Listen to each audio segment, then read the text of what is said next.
బిస్మిల్లాహిర్రహమానిర్రహీం. మరో చోట కోపం గురించి ఈ విధంగా ప్రస్తావించడం జరిగింది. హజ్రత్ అబూజర్ రజల్లాహు తాలా అన్హా గారు దైవప్రవక్త హజ్రత్ ముహమ్మద్ సల్లల్లాహు అలైహి వసల్లం వారు ఈ విధంగా ప్రవచించినట్టుగా ఉల్లేఖించారు. మీలో ఎవరికైనా కోపం వచ్చినట్లయితే, ఒకవేళ అతడు నిలబడి ఉన్నట్లయితే కూర్చోవాలి.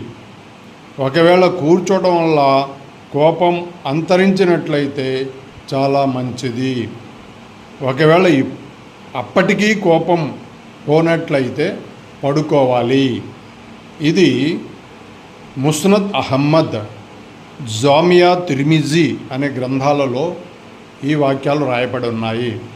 కానీ దీన్ని బట్టి కోపంని ఎలా కంట్రోల్ చేయాలనేది ఈ హదీస్ ద్వారా మనకు తెలుస్తుంది. అలాగే మిత్రులు ఈ ఛానల్ని కూడా సబ్స్క్రైబ్ చేస్తారని ఆశిస్తున్నాను. Thank you.